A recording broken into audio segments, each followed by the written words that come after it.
उपासना समर्पण योग अध्याय 3 डे 160।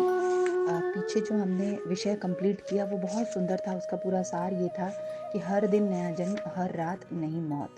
तो कैसे हम जन्म को भी आत्मबोध की तरह लें कि हाँ, जो आज का दिन मिला है उसका कैसे प्रोडक्टिव यूटिलाइजेशन किया जाए, और मृत्यु को भी रोज स्मरण करते हुए अभ्यास करें कि जब हमारी मृत्यु हो, सोने के समय ऐसा अभ्यास करना है अपने को। एक तो सोने के समय उस पर्टिकुलर पूरे दिन आपने क्या क्या किया उसका चिंतन मनन करना है, पूरा इंट्रोस्पेक्शन करना है कि आज की क्या क्या मेरी गलतियां थी, क्या क्या मैंने आत्मा के अगेंस्ट जाके किया, क्या क्या मन के उससे किया। और दूसरा,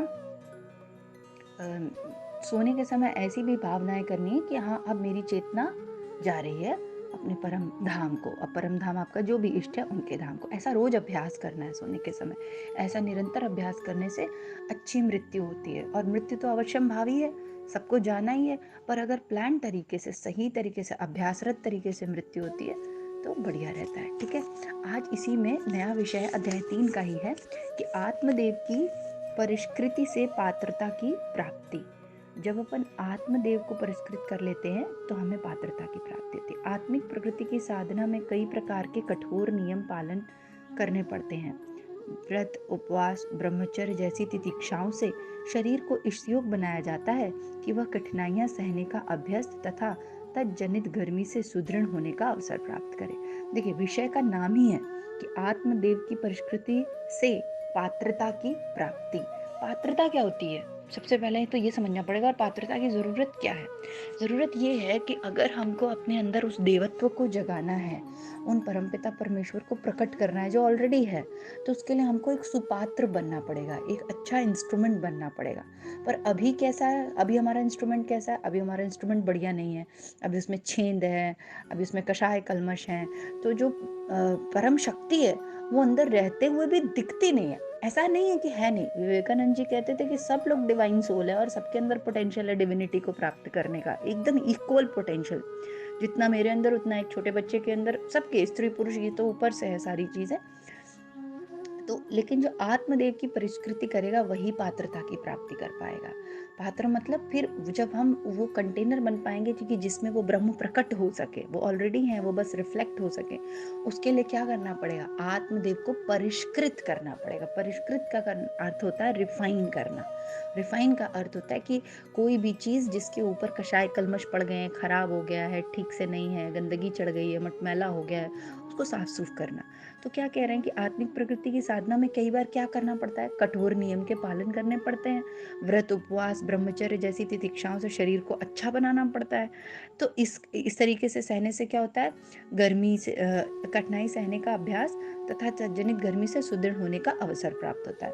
देखो, हम सभी ने देखा होगा जो सैनिक वगैरह होते हैं या पहलवान होते हैं या कोई भी जो इस क्षेत्र से संबंधित है, जिनमें उनका शरीर फिट होना चाहिए, फिजिकल बॉडी की अगर बात करें, तो देखो वो लोग कितनी मेहनत करते हैं। उनका डाइट देखिए, उनकी लाइफ स्टाइल देखिए, कैसे वो नियमित दौड़ लगाना, एक्सरसाइज करना, योग करना और सात्विक आहार लेना। और ऐसा नहीं कि एक दिन, लगातार वो कुछ कठिन तरीके का पालन करते हैं। बिल्कुल उसी तरीके से अगर हमको आत्मा का परिष्कार करना है तो गुरुदेव क्या कहते हैं कि जैसे हम लोग चंद्रायण वगैरह करते हैं, गुप्त नवरात्रि आती है वो करते हैं, ब्रह्मचर्य का पालन करते हैं। ये किस लिए कर रहे हैं? क्यों? क्योंकि हम वो इंस्ट्रूमेंट बन सके जिससे ब्रह्म हमारे अंदर प्रकट हो सके। उपवास से लाभ सर्वविदित है। पेट को विश्राम देने से उसमें जमा अपच दूर होता है और थकान दूर होने से पाचन क्रिया में तीव्रता आती है।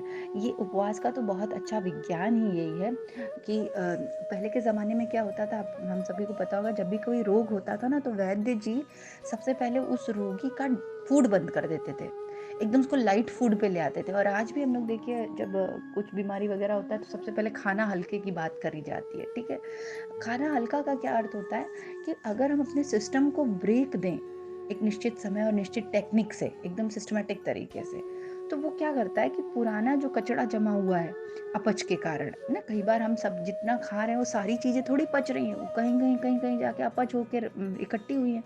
उसकी वजह से शरीर भारी होना, कषाय कल्मश होना, इसको कहते हैं अन्नमय कोश की शुद्धि। हमारे शरीर में 5 कोश है ना, अन्नमय कोश, प्राणमय कोश, मनोमय कोश, विज्ञानमय कोश और आनंदमय कोश।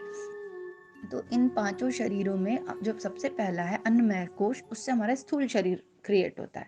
तो अब ये स्थूल शरीर में जो आलस आ जाता है, कई बार हम लोग सोचते हैं कि एक्सरसाइज करें, वॉकिंग करें, सुबह जल्दी क्यों नहीं उठ पा रहे हैं, मेरा ध्यान क्यों नहीं लग रहा है पढ़ाई में, क्योंकि ये शरीर जो स्थूल शरीर है ना, इस पे काम करो पहले। पहले ना धीरे धीरे इसको पहले अन्नमय कोश की शुद्धि करो, सात्विक आहार लो, और सात्विक आहार के साथ साथ कुछ कुछ ऐसे व्रत उपवास जिसमें सिस्टम को ब्रेक मिले। तो इसके लिए हम लोगों को देखो, चांद्रायण वगैरह गुरुदेव 40-40 दिन का अनुष्ठान होता था, उसमें सात्विक आहार लेते हैं। गुप्त नवरात्रि खुद से भी कर सकते हैं, ऐसे ही भी प्लान करके कर सकते हैं अन्नमय कोश की शुद्धि।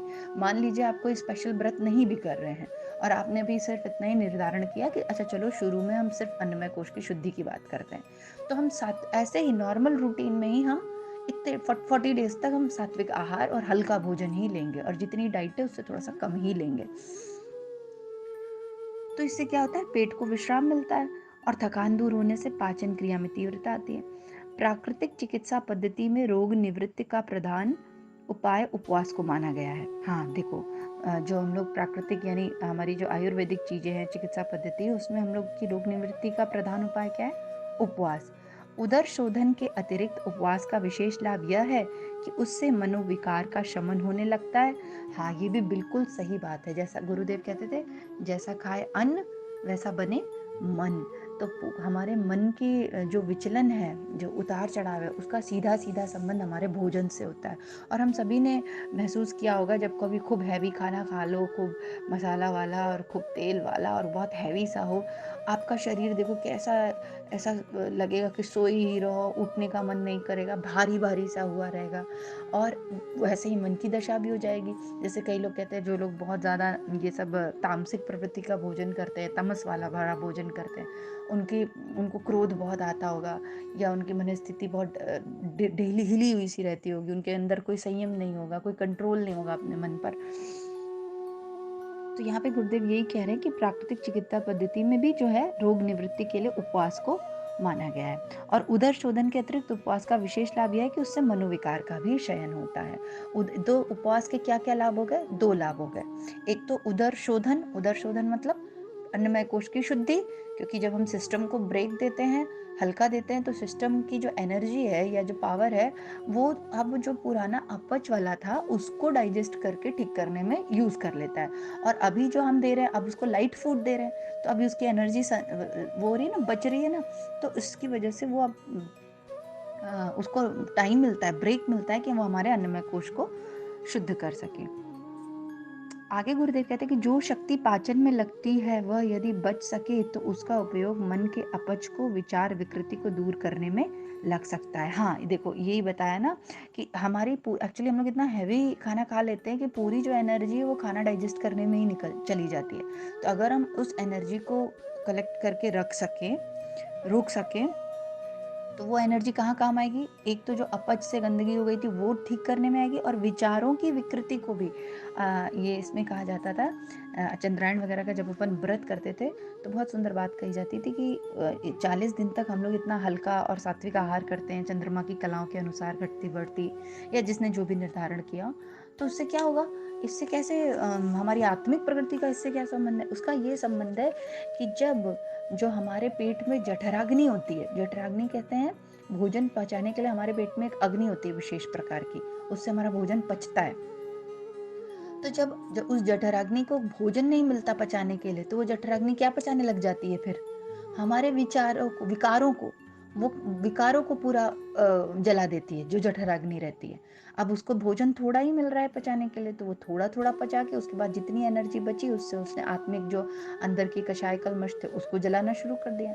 इसलिए सात्विक आहार का बहुत महत्व है, इसलिए फिटनेस का बहुत महत्व है, तो और कम हल्का भोजन का बहुत महत्व है। भारतीय धर्म में पुण्य पर्वों पर एवं शुभ अवसरों पर उपवास को बहुत महत्व दिया गया है। हाँ, विवाह के दिन वर वधु को उपवास करने की प्रथा है। दैनिक उपासना पूरी न हो जाने तक कुछ न खाने पीने का नियम कई लोग पालते हैं। यह उपवास का ही छोटा स्वरूप है। उपवास को तप माना गया है। अब देखो हम लोग कैसा उपवास करते हैं, जब भी अब तो कलयुग में तो कैसा गड़बड़ सड़बड़ कर दिया है। उपवास है और पूरे दिन खाते रहते हैं, और ये तला हुआ और सिंघाड़े का पूड़ी तो कचौड़ी तो पता नहीं क्या क्या पकौड़ी तो तल खूब ये वाली खिचड़ी, तो वो पता नहीं क्या क्या खाते हैं उपवास के नाम पर। उपवास का अर्थ ये होता था कि जो डाइट है आपकी, आप दाल रोटी खाओ, है ना, जरूरी नहीं है कि आपको यही खाना है। आप दाल रोटी खाओ, दाल सब्जी खाओ, जो खा रहे हो खाओ, दो आइटम से 3 आइटम से ज़्यादा थाली में नहीं लो उपवास के नाम पे, पर लाइट फूड लो, लाइट खाना लो। रोटी सब्जी हम खा रहे हैं सिंपल, पर 2 रोटी खा रहे हैं, या जितनी हमारी डाइट थी उससे हम थोड़ा सा कम ही खा रहे हैं, ठीक है। तो इसलिए गुरुदेव यहाँ देखो कहते हैं कि पहले के ज़माने में जो पुण्य पर्व और शुभ अवसर होते थे उसमें उपवास रखने का प्रावधान रहता था। विवाह के दिन भी आजकल तो इतना गड़बड़ हो गया है विवाह वाला। मुझे खुद याद है कि मैं व्रत थी और सुबह से और लेकिन यही जयमाल होना है, ये होना है, वो होना है, और उसके बाद सब लड़के लड़की बैठ के साथ में खाना भी खाते हैं। ये क्या कर दिया इन लोगों ने, पूरा सिस्टम ही चेंज कर दिया। कोई खाना वाना नहीं खाते, एक दिन उपवास रह लेंगे तो क्या हो जाएगा, कुछ गड़बड़ हो जाता क्या, कुछ नहीं होता। लेकिन देखो अभी वेस्टर्न कल्चर आ गया है, हम लोग इतने मॉडर्नाइज हो गए कि हम ये सारी चीज़ें भूल गए, हम इसको फॉलो नहीं करते, जबकि उसका अपना महत्व होता था। वो हमारी एनर्जीज को अच्छा बनाता था, सात्विक बनाता था, विचारों को सात्विक बनाता था। और पुण्य पर्व त्योहारों पे भी देखो उपवास का महत्व है कि हम लोग नवरात्रि रहते हैं, महाशिवरात्रि हो गई, कृष्ण जन्माष्टमी हो गई, और जैसे बड़े बड़े हम लोगों के शुभ पर्व वगैरह होते हैं उस पर देखिए उपवास रहने की प्रथा है। क्यों? क्योंकि जब हम उस दिन उपवास रखते हैं तो उस दिन विचार शुद्ध रहता है, मन शुद्ध और पवित्र रहते हैं। तो जब शुद्ध मन और शुद्ध विचारों के साथ जब हम उस पर्टिकुलर दिन को जिएंगे, जो पर्व का दिन है, तो हमारे अंदर के परमात्मा निकल कर आएंगे, वो ब्रह्म प्रकट होकर आएंगे। तो गुरुदेव कहते हैं कि दैनिक जीवन में भी जो लोग इतनी छोटी छोटी ये जो उपवास रखते हैं ना, ये इसी परिष्कृत का ही परिणाम है। ये आत्म परिष्कार करने के लिए जो स्टेप्स होते हैं, ये उसी का एक भाग है, ठीक है। इसी भाव के साथ आज का यहाँ समाप्त करते हैं। अच्छा विषय है ये, काफ़ी इंटरेस्टिंग है कि कैसे, अब ये तो समझ में आ गया कि हाँ साधना भी करनी है, उपासना भी करनी है, सब कुछ करना है, लेकिन कैसे कैसे आगे बढ़े इस क्षेत्र में, कैसे मन लगे पूजा में। कई लोग कहते हैं सुबह उठने का मन हो रहा है, नहीं उठ पा रहे हैं। कई लोग कहते हैं ध्यान के समय नींद आ जाती है। इस सब का कारण अन्नमय कोश है कहीं ना कहीं। क्यों? क्योंकि अगर जब तक अन्नमय कोश शुद्ध नहीं रहता है, ठीक से काम नहीं कर रहा होता है, और अपच उसका दूर नहीं हुआ रहता, हल्का नहीं रहता है, तब तक ये सारी दुविधाएं और प्रॉब्लम्स आती हैं। तो आज माँ गायत्री से यही प्रार्थना करेंगे हम सभी कि हम सभी का अन्नमय कोश शुद्ध हो, हमारा संकल्प बल बढ़े, जिससे हम अपने ऊपर कंट्रोल कर सकें, हम भोजन सात्विक ले सकें, आहार सात्विक ले सकें, और जो फिर उसके बाद एनर्जी बचे हमारी जठराग्नि की, उस एनर्जी को हम अपने आत्म परिष्कार के लिए यूज़ कर सकें। ऐसी शक्ति माँ गायत्री हमें दे।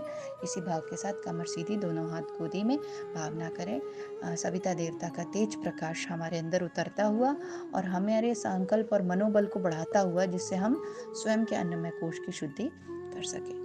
ओम भूर्भुवः स्वः तत्सवितुर्वरेण्यं भर्गो देवस्य धीमहि धियो यो नः प्रचोदयात्। जय गुरुदेव। सभी को प्रणाम। हमारे YouTube चैनल को सब्सक्राइब करें और बेल आइकन को दबाकर ऑल पर क्लिक करें ताकि नोटिफिकेशंस आपको मिलती रहें।